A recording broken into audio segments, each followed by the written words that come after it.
Nahmaduhu wa nasta'inuhu wa nastaghfiruhu wa na'udzubillahi min syururi anfusina wa sayyiati a'malina may yahdihillahu fala mudhillalah wa may yudlil fala hadiyalah.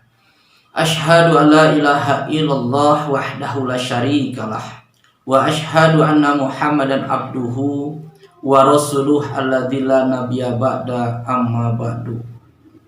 Hadirin ifatu iman rahimakumullah. Pada kesempatan ini kami akan membahas tentang hukum mengikuti as-sunnah.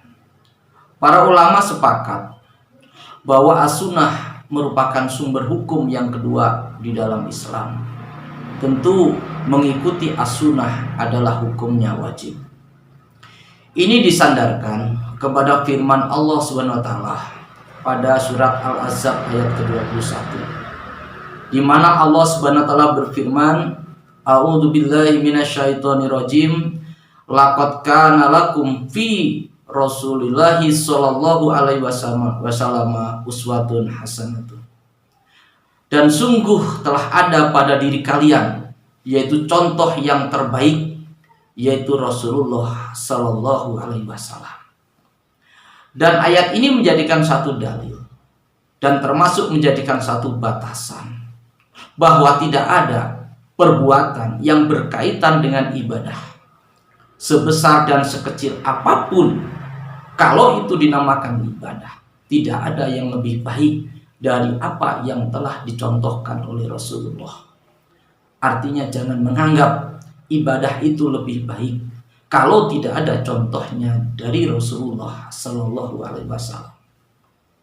Kemudian ayat yang kedua yang dijadikan sandaran dalil juga oleh para ulama, menjadikan hukum wajibnya kita mengikuti as-sunnah, yaitu ayat wa ma atakum rasulu fakhuduhum wa man hakum anhu fantahu, di mana Allah Subhanahu wa taala berfirman, dan apa yang dikerjakan atau yang dibawa oleh Rasulullah Sallallahu Alaihi Wasallam maka ambillah, dan apa yang ditinggalkan atau yang tidak dikerjakan oleh Rasulullah Sallallahu Alaihi Wasallam maka tinggalkanlah. Dan ayat ini pun juga menjadikan satu contoh bahwa pada hakikatnya Rasulullah Sallallahu Alaihi Wasallam adalah merupakan contoh di dalam segala macam aktivitas yang berkaitan dengan ibadah. Itu sudah Rasulullah SAW sempurnakan. Tidak ada lagi kesempurnaan dalam ibadah kecuali apa yang datangnya dari Rasulullah SAW. Dan sumber hukum atau dasar hukum yang ketiga oleh para ulama diambil dari firman Allah Subhanahu wa taala, wa ma yantiqu anil hawa in huwa illa wahyu yuha. Pada ayat ini dijadikan satu dalil bahwa ketika para sahabat melihat Rasulullah SAW melaksanakan suatu perbuatan, para sahabat selalu bertanya kepada Rasulullah SAW, ya Rasulullah, ini wahyu atau roju?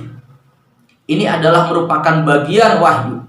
Maksudnya ini Nabi atau Rasul yang berbuat, atau Muhammad secara pribadi yang berbuat? Ini selalu ditanyakan oleh para sahabat. Sebab apa? Supaya tidak bercampur mana yang disebut dengan wahyu dan mana yang disebut dengan roju. Dan sumber hukum atau dasar hukum yang keempat yang dijadikan sebagai dalil bahwa hukum wajibnya mengikuti as-sunnah, di mana Allah SWT berfirman, man yuti'ir rasulah faqad atau Allah. Artinya barang siapa yang mengikuti Rasul, barang siapa yang taat kepada Rasul, maka dia termasuk taat kepada Allah.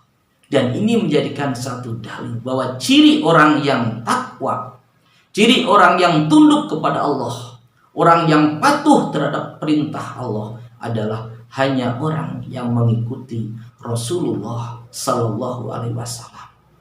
Oleh karena itu, perihal yang mengikuti Rasulullah ini dinamakan dengan sunnah fi'liyah, sebagaimana yang telah dijelaskan. Sunnah itu terbagi menjadi tiga.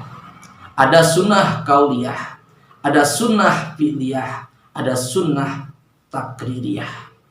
Tapi sunnah fi'liyah itu terbagi menjadi 4 macam. Ada sunnah fi'liyah yang wajib diikuti, dan ada sunnah fi'liyah yang tidak wajib diikuti. Sunnah fi'liyah terbagi menjadi 4. Ulama mengkelompokkan. Yang pertama dinamakan dengan sunnah fi'liyah gharijah.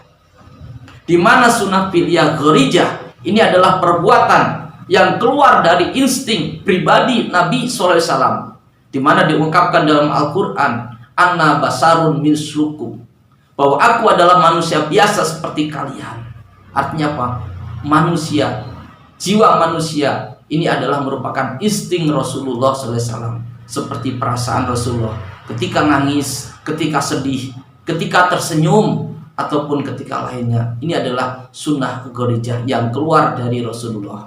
Seperti dalam hadis diungkapkan, karena Rasulullah sallallahu alaihi wasallam, keadaan Rasulullah sallallahu alaihi wasallam idan nama hatta nafaqo summa sholat. Apabila Rasulullah sallallahu alaihi wasallam itu tidur sehingga dia itu mendengkur, kemudian dia itu sholat.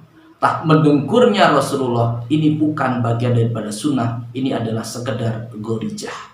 Kemudian yang kedua yaitu sunnah jibiliyah. Sunnah jibiliyah adalah satu perbuatan yang sudah ada sebelum Rasulullah SAW ini diutus. Seperti ketika Rasulullah berpakaian gamis. Apakah gamis ini merupakan bagian dari sunnah Rasulullah ketika menjadikan Nabi? Rasul kemudian memakai gamis. Ternyata sebelum menjadi Nabi pun Rasul sudah memakai gamis. Artinya ini berkaitan dengan adat. Seperti makan kurma. Sebelum menjadikan Nabi, Nabi sudah biasa makan kurma. Tapi artinya makan kurma ini bukan bagian jadi menjadikan sunnah. Yang dinamakan inilah sunnah jibiliyah. Kemudian yang ketiga yaitu sunnah qurbah. Di mana sunnah qurbah ini adalah sesuatu perbuatan yang ada semenjak Nabi ini diangkat menjadi Nabi, yaitu yang belum ada sebelumnya, seperti sholat, zakat, saum, tayamum, dan lainnya sebagainya. Ini dinamakan dengan sunnah qurbah. Dan yang terakhir adalah sunnah to'ah. Sunnah to'ah adalah sunnah yang dimana dilakukan Nabi, yaitu antara percampuran dari sunnah qurbah dan sunnah to'ah. Jadi percampuran inilah dari sunnah jibiliyah dan sunnah qurbah, di mana perbuatan yang sebelum terjadi Nabi dan setelah dari Nabi ini jadikan satu. Seperti contohnya makan. Makan adalah sunnah jibiliyah. Nabi sudah biasa makan sebelum menjadikan Nabi. Kemudian setelah Nabi diangkat menjadikan Nabi, kemudian ditambah dengan kalimat membaca Bismillahirrahmanirrahim. Maka inilah yang dikatakan ketika kita makan membaca Bismillahirrahmanirrahim, maka ini dinamakan dengan sunnah to'ah. Dari kesekian banyak, mudah-mudahan ada guna dan manfaatnya. Mohon maaf apabila ada kesalahan dan kekurangan dari kami. Rabbana atina fid dunya hasanah wa fil akhirati hasanah wa qina adzabannar. Aqulu qouli hada wastaghfirullah li wa lakum. Wassalamualaikum warahmatullahi wabarakatuh.